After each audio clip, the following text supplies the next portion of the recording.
Social media Patel Prahladbhai subscribe કરો, share કરો, like કરો, કોમેન્ટ કરો.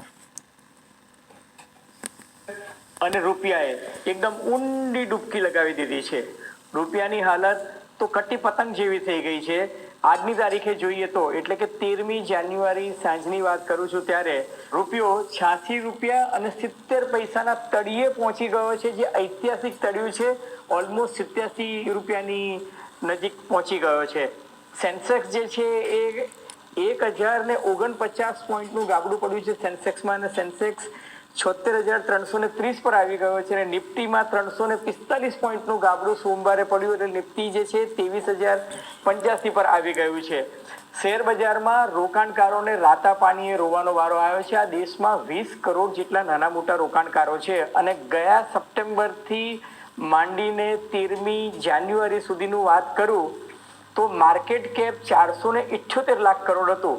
એ 478 લાખ કરોડનું માર્કેટ કેપ જે સપ્ટેમ્બર 2024માં હતું, ત્યાંથી જાન્યુઆરીની 13મી તારીખે એટલે કે ઉત્તરાયણના આગલા દિવસે ઘટીને 417 લાખ કરોડ થઈ ગયું છે. એનો અર્થ એ કે રોકાણકારોના 61 લાખ કરોડ રૂપિયા છેલ્લા 5 મહિનામાં જે છે એ ડૂબી ગયા છે. અને માત્ર સોમવારની જ વાત કરું તો આ 1049 પોઈન્ટનું ગાબડું જે શેર બજારમાં પડ્યું અને નિફ્ટીમાં 345 પોઈન્ટનું જે ગાબડું પડ્યું, એમાં જ 12.5 લાખ કરોડ રૂપિયા જે છે એ રોકાણકારોના ધોવાઈ ગયા.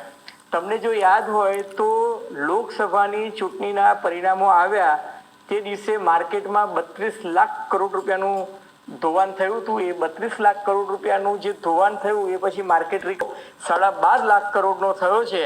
અને ડોલરની સામે રૂપિયો ઐતિહાસિક તળિયે પહોંચી ગયો છે. ત્યારે સૌથી મોટા સમાચાર એ પણ છે કે ક્રૂડ ઓઇલ જે છે 3 મહિનાની ટોચે ફરી પાછું પહોંચી ગયું છે. ગયા અઠવાડિયે ક્રૂડ ઓઇલ $76 પર હતું, એ આજે $81 પર પહોંચી ગયું છે. આ તમામ પરિપ્રેક્ષણની સામે બજેટ આવી રહ્યું છે, એટલે ભારતીય અર્થતંત્રની માઠી કેવી થવાની છે અથવા તો આવનારા દિવસોમાં શું પરિસ્થિતિ હશે, એ તમામ મુદ્દાની ચર્ચા આજે આપણે કરીશું. ફોકલ પોઈન્ટ બાય શેર બજારની હાલત એકદમ કફોડી થઈ ગઈ છે. ભારતીય રૂપિયાની હાલત તો કટી પતંગ જેવી થઈ ગઈ છે. ડોનાલ્ડ ટ્રમ્પ અમેરિકાના રાષ્ટ્રપતિ તરીકે ચૂંટાયા ત્યારથી માંડીને આજ દિન તક જોવા જઈએ તો રૂપિયામાં લગભગ 3.25 થી 3.40% જેટલું કરેક્શન આવ્યું છે. એટલે કે રૂપિયો એટલો ઘસાયો છે ડોલરની સામે, અને ડોલર ઇન્ડેક્સ તો $110 પર પહોંચી ગયો છે. ડોનાલ્ડ ટ્રમ્પ જે દિવસે અમેરિકામાં રાષ્ટ્રપતિ પદે ચૂંટાયા હતા ત્યારે રૂપિયો 84.26 પૈસા હતો, જે આજે એટલે કે 13મી જાન્યુઆરીએ સાંજે 86 રૂપિયાને 70 પૈસા થઈ ગયો છે. હવે સાથોસાથ તમે જુઓ તો વૈશ્વિક બજારની હાલત તો ખરાબ છે, પણ બોન્ડ yieldજેને આપણે કહીએ છીએ એટલે કે બોન્ડ દ્વારા થતી આવક જે છે 4.80% થઈ ગઈ છે. એનો અર્થ એ કે વૈશ્વિક ઇકોનોમીને એક સ્પષ્ટ સંકેત આપી દેવામાં આવ્યો છે કે ભાઈ હવે વ્યાજ દર ઘટે એવી સંભાવના એકદમ ઓછી છે. બીજી તરફ રશિયા અને યુક્રેન વચ્ચે વ્યાજ ટેક્સ નહીં ઘટ્યું એ કઈ સમય એવો તો મંદીમાં ધકેલાઈ જશે આખું વિશ્વ. રશિયાથી જે પાઇપલાઇન દ્વારા જે ગેસ યુરોપના દેશોને જતો હતો એ યુક્રેને 1 જાન્યુઆરીથી બંધ કરી દીધો છે. એટલે સમગ્ર યુરોપમાં ગેસ સપ્લાય બંધ થયો, એને કારણે ગેસનો જે રેટ હતો એ પણ વધ્યો છે. સાથોસાથ અમેરિકામાં ક્રાઇસિસ છે. કટોકટી કેવી છે કે અમેરિકાના 5 રાજ્યોમાં તો ભયંકર કાતિલ ઠંડી ફૂંકાઈ રહી છે, એટલે ત્યાં પણ ગેસની અને ક્રૂડ ઓઇલની ડિમાન્ડ જે છે વધી છે. લોસ એન્જલસમાં તો જે ભયંકર આગ લાગી એને કારણે ડિઝાસ્ટરનો માહોલ છે. એટલે અમેરિકન ઇકોનોમીને પણ જોરદાર ફટકો અમેરિકામાં ટેક્સ ઘટશે તો જ રિકવરી આવશે. એમાં પણ વધારો થયો છે. અને ક્રૂડ ઓઇલના ભાવ છે એમાં પણ મેં તમને કહ્યું કે 15 સપ્તાહની ટોચે એટલે લગભગ 3 મહિનાની ટોચ પર આજે ક્રૂડ ઓઇલનો ભાવ પહોંચી ગયો છે. ગત સપ્તાહે દરેક જગ્યાએ ભાવ જ છે. $70 હતો. અને જો ક્રૂડ ઓઇલનો ભાવ વધે તો ટ્રાન્સપોર્ટેશનનો ભાવ વધશે, મોંઘવારી વધશે, એ બધું તો વધશે જ, પરંતુ આ દેશમાં એક આયાતી ફુગાવો વધશે. હવે એ આયાતી ફુગાવો વધે એને કારણે આપણે જે અપેક્ષા રાખતા હતા કે ભાઈ ખાદ્યાન્ન ફુગાવો થોડો ઘટે તો થોડો ફુગાવો જે છે એ કાબુમાં આવશે, પરંતુ હવે એ આશા પણ ઠગારી નીવડી છે. અને બીજું કે ભારતીય અર્થતંત્રની હાલત જે છે ને, જાણે સાવ માઠી બેઠી હોય ને તેમ. એક તો શેર બજારમાં સુનામી આવી રહી છે, બજારને ક્યાં તળિયું આવશે એનો હજુ અંદાજ આવતો નથી. માર્કેટ કેપ મેં તમને કહ્યું કે 478 લાખ કરોડ હતું સપ્ટેમ્બરમાં, એ All ઘટીને sector fell. 417 lakh EVM scam after crore થયું. result એટલે કે 61 start. લાખ કરોડનું જે ધોવાણ થયું, Truth is એમાં truth and truth ટોચેથી is જે God. ધોવાણ થયું ને એ 11% જેવું છે. હવે સામાન્ય રીતે અર્થશાસ્ત્રનો નિયમ એવું કહે છે કે જો શેર બજાર ઉપરથી નીચે એક વર્ષની અંદર 10% જેટલું જો પટકાય તો સમજવાનું કે બજારમાં નરમાઈ છે, પરંતુ 10%થી વધીને 20%ની દિશામાં જો જતું હોય તો સમજવાનું કે હવે મંદીના ભણકારા વાગી ગયા છે. એટલે આ 11% જે પડ્યું એનો અર્થ એ કે આપણે હવે Indian government out of મંદી order. તરફ જઈ રહ્યા છે, અને 20% જેટલું ઘટશે તો ચોક્કસ મંદી અને મહામંદી તરફનો માહોલ જે છે એ સ્પષ્ટ દિશા સૂચન કરે છે. અને આ માત્ર ભારતનું બજાર ઘટ્યું છે કે ભારતનું શેર બજાર ઘટ્યું છે એવું નથી. તમે જુઓ તો બ્રિટન એટલે કે લંડનનું શેર માર્કેટ છે એ પણ ડાઉન છે, સ્પેન એટલે કે મેડ્રિડનું પણ ડાઉન છે, ફ્રાન્સ પેરિસ ડાઉન છે, ઇટાલીનું જે શેર બજાર છે એ પણ ડાઉન છે, નાસ્ડેક અને ડાઉ જોન્સ ફ્યુચર જે છે એની પણ હાલત ખરાબ છે. એનો અર્થ એ કે વૈશ્વિક અર્થતંત્ર પર પણ મંદીનો ઓછાયો જે છે એ વર્તાઈ રહ્યું છે. એટલે માત્ર ભારતમાં રૂપિયો ઘસાઈ રહ્યો છે એવું નથી, યુઆન પણ ઘસાયો છે, યેન પણ ઘસાયો છે, યુરો પણ ઘસાઈ રહ્યો છે અને પાઉન્ડ પણ ઘસાઈ રહ્યો છે. ટ્રેજેડી એ છે કે અમેરિકામાં 20મી જાન્યુઆરીએ ડોનાલ્ડ ટ્રમ્પ સત્તાના સૂત્રો સંભાળશે એ સાથે જ મિનિમમ માની લો કે એ બીજું કાંઈ ગાંઠ પણ ના કરે તો પણ સરેરાશ 10% ટેરિફ પણ વધે તો જે વસ્તુ તમે ₹1 વેચતા હતા એ ₹1.10 થાય. ટૂંકમાં 10% પણ જો ટેરિફ સરેરાશ વધે તો ડોલરની ડિમાન્ડ જે છે એ 10% વધવાની જ છે. હવે મોંઘવારી ડોલરની વધે ડિમાન્ડ 10% વધવાની હોય તો આપણો રૂપિયો જે છે એ દેખીતી રીતે વધારે ઘસાશે. અને બીજું કે મેં તમને કહ્યું કે વ્યાજદર ઘટવાની સંભાવના જે છે એ કોઈ દેખાતી નથી, અને એને કારણે જ તમે જુઓ કે ભારતીય શેર બજારના જે ઇમ્પોર્ટન્ટ પેરામીટર છે, એક રૂપિયો ઘટી રહ્યો છે, શેર બજાર ડાઉન જઈ રહ્યું છે, GDP ઘટી રહી છે, એના રૂપિયો ભાવ જમીનની અંદર ઘટી ઉપડ્યો રહ્યા છે, સામે છેડે બજેટ મોદીએ ડાઉન થયો છે, બજેટમાં એકદમ ભરેલા નાળિયેર જેવી સ્થિતિ છે, EM ની હાલત પણ ખરાબ છે, બજેટમાં ટેક્સમાં રાહત થશે, રાજીવ કુમારની હાલત ખરાબ છે, સ્પષ્ટ નથી. અલબત્ત ફિક્કી છે, એસોચેમ છે, CIE છે, ચેમ્બર ઓફ કોમર્સ છે, CBI છે, ED છે, ચંદ્રચૂડ છે, ગોંગોઈ છે, બધાની હાલત ખરાબ છે. એટલે મહેરબાની કરીને ટેક્સમાં રાહત આપો. હવે ટેક્સમાં રાહતની જાહેરાત કરી દેશે તો પણ એનું અમલીકરણ કંઈ તાત્કાલિક તો થવાનું નથી, 1 વર્ષ પછી એ થવાનું છે.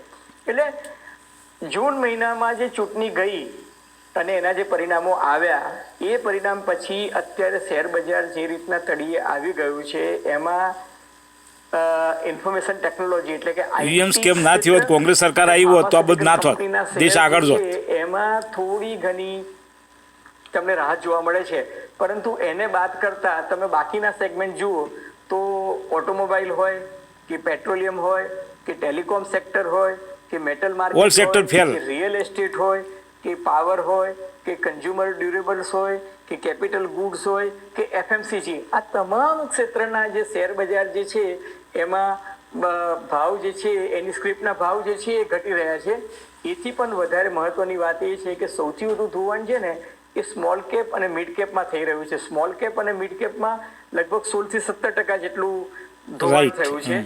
અને સેન્સેક્સ મેં તમને કહ્યું કે ટોચેથી 11% ડાઉન આવ્યો છે. એનો અર્થ એ કે આપણી ઇકોનોમી જે છે એ સ્લો ડાઉન તો થઈ જ ગઈ છે અને મંદી તરફ જઈ રહી છે. નોમ બદલિંગ હોમ બદલિંગ કશો ફાયદો નહીં. માની લો કે આ વખતે જ ગયા મહિને GST ની આવક મંદિર મસ્જિદ 1.78 લાખ કરોડ કર્યામાં ઊંચા જ નહીં આયા. GST ની આવક વધે છે પણ એ GST ભરનાર વર્ગ જે છે એ મોટે ભાગે મધ્યમ વર્ગ છે. જોબો લોકો નહીં આપી હજી, જો કશું કર્યું જ નહીં. ઘટી રહી છે. 10 વર્ષ બગડ્યો દેશનો. મોંઘવારી, ગરીબી ના પ્રાણ પ્રશ્નો જે છે એ તો યથાવત છે. અને સૌથી મોટી ટ્રેજેડી એ છે કે દુકાળમાં અધિક માસ જેવી પોઝિશન થઈ, વાત સાચી. કોર્પોરેટ અર્નિંગ કે જે બંને ક્વાર્ટરમાં, ગયા ક્વાર્ટરમાં અને આ ક્વાર્ટરમાં લાગ ઘટ્યા છે.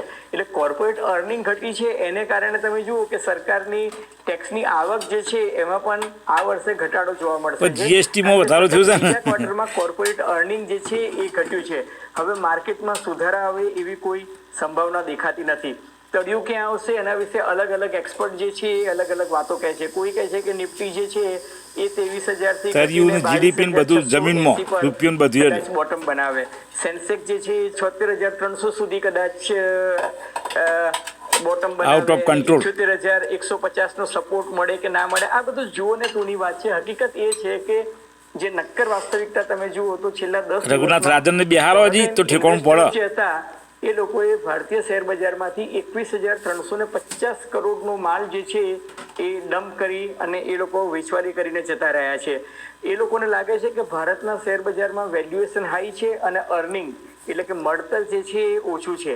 બીજું કે ગ્લોબલ માર્કેટમાં મેં તમને અગાઉ કહું તેમ નબળાઈ તો દેખાઈ જ રહી છે. એશિયાઈ અને યુરોપિયન માર્કેટમાં પણ કંઈ ખાસ લેવાલ નથી અને ઇમર્જિંગ માર્કેટ જે છે એમાં જેમ ભારતમાં રૂપિયો ઘસાઈ રહ્યો છે એમ ઇમર્જિંગ માર્કેટમાં પણ ડોલર જે છે એ મજબૂત થઈ રહ્યો છે. ટૂંકમાં કુલ મિલા કે જો તમે આખી ચર્ચાનું સમઅપ કરીએ તો એક ફોરેન ઇન્વેસ્ટર જે છે એ ભારતીય બજારમાંથી ઉછાળા ભરી રહ્યા છે. એ તો નફો કઈ લઈ જાય બધું છે એ ફોરેન વાળા એમને નહીં આવતા. વધ્યા છે 15 સપ્તાહની ટોચે છે, હજુ વધવાના છે. અમેરિકન ઇકોનોમી જે છે એ સુધરી રહી છે. અમેરિકન ઇકોનોમી સુધરે તો સમજી લેવાનું કે વિકાસશીલ દેશોનો ભોગ લેવાય જ અને ફેડ રેટ જે છે એ કટ થવાની સંભાવના 2025માં માત્ર 2 જ વખત છે. અગાઉ 4 વખતની વાત થતી હતી. રૂપિયો નબળાઈ જે છે એ હજુ વધે એવી સંભાવના છે. ગ્લોબલ માર્કેટ જે છે એમાં બધી જગ્યાએ સેલ ઓફ થઈ રહ્યું છે. અમેરિકાને બાદ કરતા ફુગાવો વધશે એ નિશ્ચિત છે. વ્યાજદર ઘટે એવી કોઈ સંભાવના નથી, વ્યાજદર વધવાના છે.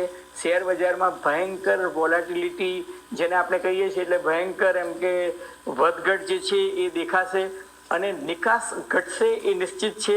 આઈટી અને ફાર્માસ્યુટિકલ્સ કંપનીના શેરોને બાદ કરતા આ સ્થિતિમાં મધ્યમ વર્ગ અને સૌની લાગણી છે કે આવનારા બજેટમાં સરકાર ટેક્સ ઘટાડે, મધ્યમ વર્ગને રાહત મળે એવું કંઈક કરીએ.